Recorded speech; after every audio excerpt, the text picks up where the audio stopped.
Hi, my name is Ayoka, and welcome back to my podcast. Don't mind your business, mind my podcast, Mind Elixir. So, for this episode, I wanted to talk about stepping outside of our comfort zones and all of that, and how we find comfort in familiarity. Oh my gosh, what is wrong with English today? My first, worst, and only language. Today, I wanted to talk about comfort in familiarity and stepping outside of our comfort zones and how we can do so. And by the way, before I get started, don't forget to leave a review if you like this episode. And if you don't like the episode, then as the elementary teachers always said, if you don't have anything nice to say, don't say it at all. But yeah, I really, really appreciate a review because those help so much and I love them. So, to the main point, what is a comfort zone, first of all? Well, it's basically just wherever you feel comfortable in life, I guess. And we just we feel comfortable with certain things or in certain situations because we're familiar with it. We know of it, and when you're familiar with something, you're just more adjusted to it. So we know that what there is to expect, there's no disappointment or difficult things to go through. And that's fine. And sometimes familiar or more comfortable things in your comfort zone can be memories, family, or maybe just stuff in life that we're used to. But at the same time, so often I feel as though, even though most of the time I stay in my comfort zone, I've lately been trying to do more stuff out of that comfort zone. Because so often I feel as though like you want that thrill or the excitement of stepping outside of your comfort zone, the unknown. So whenever we do step out of our comfort zone, even though it may feel unfamiliar in some ways, it could be scary at first. We still have that feeling of empowerment because we know that we did something that we were afraid to do, afraid or reluctant to do, but we still did so. And like sometimes we may be afraid to step out of our comfort zone because maybe it's because we're afraid of judgment. And I actually did an episode on that. Or maybe because we're afraid of failure, but you'll never know if you don't ever try it. If you don't ever try whatever you're scared to do, you won't know what the effects or the impact of it will be. You know what I mean? So we shouldn't be afraid to fail or to end up wrong or whatever. And I seriously need to take that advice for myself. But yeah, we shouldn't be afraid to fail or always just be so afraid of what if this happens or this goes wrong. And sometimes you just may want to curl up into a little ball in the dark where it's safe and you don't have to worry about things, where you're in control of everything. But not everything is within our control, but that's okay. Just because we've never been somewhere before, we've never been out of our comfort zone before to go do something in a certain situations or whatever, doesn't mean we can't do it because it's okay because it's growth and it's okay to allow ourselves to just look around and just wait a minute, but don't overthink whatever you're doing because then things go awry. But just think to yourself, what can you do to step outside of your comfort zone? And there are many benefits of doing so. I mean, you have new opportunities, new experiences. You probably learn a whole bunch of new things. Or maybe you find you have a new hobby or whatever. It will probably pay off in the end. It's more likely that you'll be glad that you stepped out of your comfort zone and did that thing rather than just stayed where you were safe and in control of everything because it'll probably pay off. I feel like it's less likely that you'll regret stepping out of your comfort zone, honestly. And how to do so exactly? Well, I saw this little graph thingy that explained it pretty well. Stepping outside of your comfort zone, it was like in stages because it's a process. I feel like a lot of things in life are a process, but we just don't even actually think of it as a process. And I'll actually post the graph thing on my Instagram too, but I thought it explained it pretty well. So, first of all, we have the part where we're in our comfort zone. So, basically, everything is in our control. We're saying where it feels safe and that's okay to stay where it feels safe, but we should be able to try new things or do things that don't always feel completely comfortable to us. Like our brain is smart, but at the same time it's dumb because we try to rationalize reasons to just stay inside our comfort zone. We try to convince ourselves that there's going to be terrible things that are going to happen whenever you step outside your comfort zone, but that's not really true. I mean, we try to convince ourselves that the bad that comes from stepping out of our comfort zone is worse than the prospective reward from doing so. And yeah, our brain is just like all sorts of a mess. It's a wonderful, wonderful thing, but we shouldn't always make up our excuses for ourselves to just stay in the comfort zone.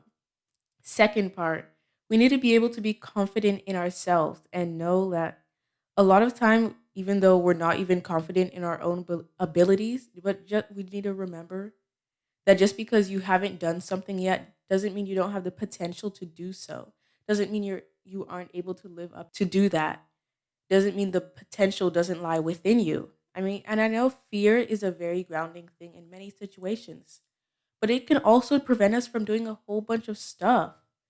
And sometimes you just need to tell your brain to shut up. Third step is a learning. After that, we get over our initial fear of stepping outside of our comfort zone and stop making excuses for ourselves to stay within it, then we realize that we become more open to doing new things and embracing new opportunities and learning and getting new skills and all of that. We just learn a whole bunch. Or maybe we just, even if it's not as though you're learning I don't know, the dictionary or like some wit, even if it's not as though you're learning a huge amount of wisdom, you probably still learn a little bit from stepping outside of your comfort zone and doing something you didn't know you could do. And then once we do that, we learn that we can overcome all of that. We're learning new things as we adjust and adapt to new things. And then we get into our growth zone where we grow. Not necessarily a huge life changing growth moment. No, but maybe it's just a small step, but it still matters because if it matters to you, then it's important. And able to attain what we wanted, or we can find new objectives and ways to step out of our comfort zone, and we're able to do new things, and that's so amazing. And all of that was just established because we took the priority of taking the first step towards getting out of your comfort zone. And I wanted to share some of my story. Share. Actually asked on my Instagram my listeners, how have you gotten out of your comfort zone? But I got like two responses, kind of embarrassing. Well, not embarrassing, but I don't know. That's why I always say to go follow my Instagram so that I can interact with you. Duh. But anyway, the two responses I got Shyla from We're All Queens podcast and Daisy from the Bright Eyed podcast both said that creating a podcast was something that involved them stepping out of their comfort zone. And I really agree with that because I think that podcasting, that's sort of a new thing for a lot of people, especially since there's not many teen podcasters that we can look up to. I mean, especially before I started, I don't think I knew any teen podcasters at all. And I didn't know anyone to look up to, you know? I was kind of unprepared, but now much more knowledgeable about it. And I know a whole bunch of amazing teen podcasters. But anyway, I do think that podcasting is a big, creating a podcast is a big thing because you're putting yourself out there for other people to listen to you. Anyone around the world can listen to you, could be listening to me right now. I mean, it's a pretty cool thing. And then another way in which I've stepped out of my comfort zone was basically just whenever I start conversations with new people or people that I don't know. I mean, I know I always say this, but I'm kind of an introverted extrovert. Like, I don't know. But whenever I have to talk to other new people, sometimes it just gets so scary for me and I freeze up and I don't know what to say at all.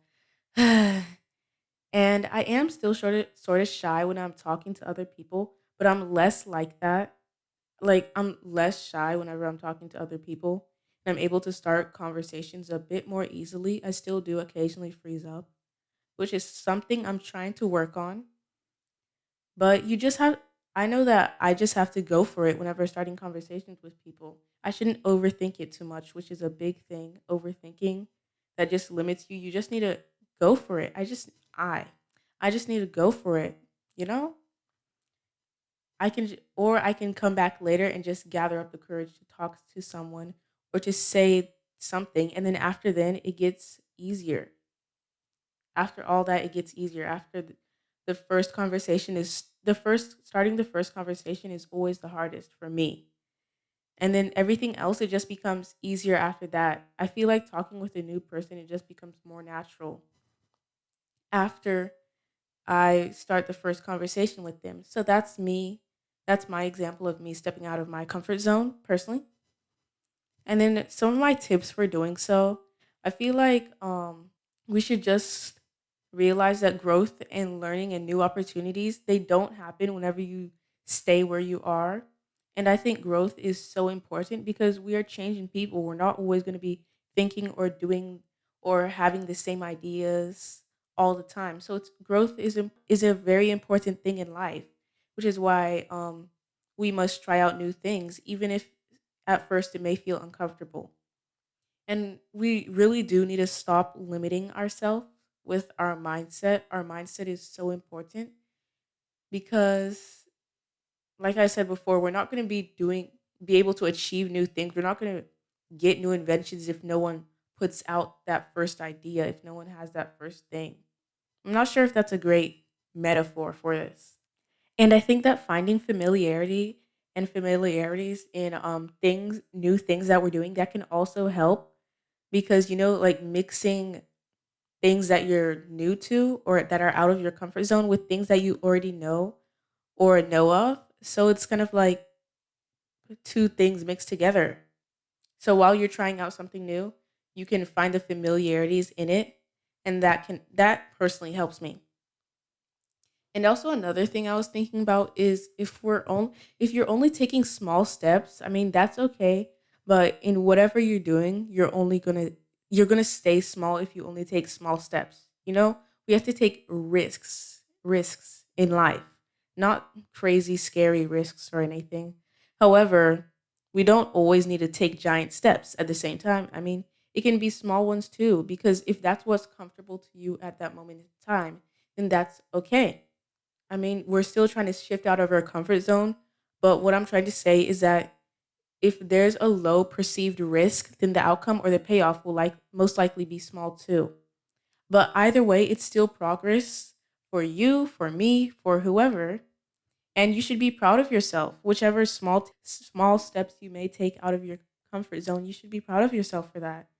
Just don't overthink it. Unless it's something bad like jumping off a cliff, then you should definitely overthink that.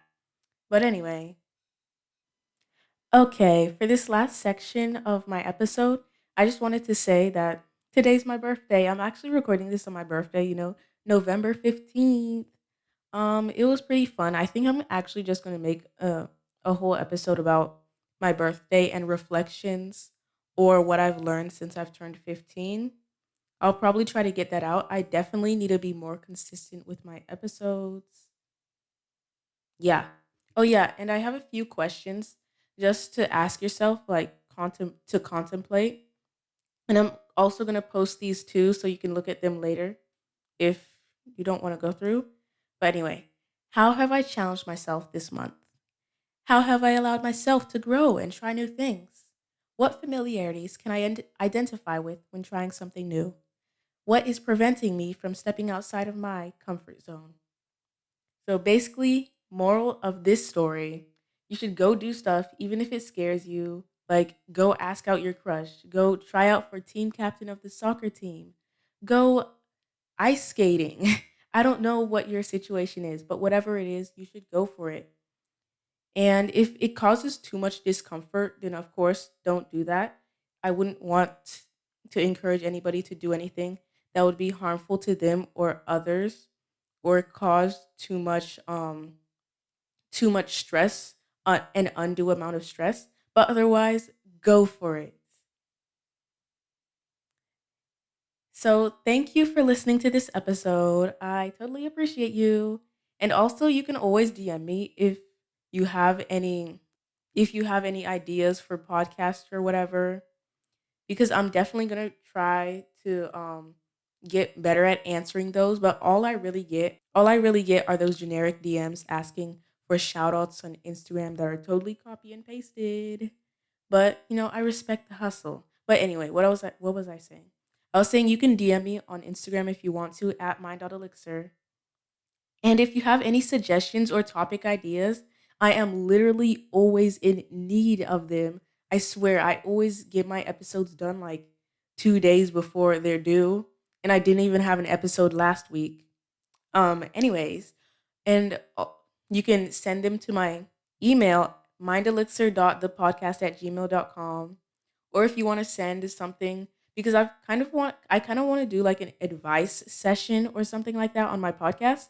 You can also email that to me. And it can be anonymous, or I can say your name if you want to. You can just make sure to specify that. And of course, there's also a voice message feature that's always located in the descriptions of my episodes. So you can send me a voice message too, which I'll try to feature in my future podcast episodes. But yeah, thank you for listening. I hope you have a wonderful morning, evening, night, afternoon, wherever or whenever you are listening. Bye.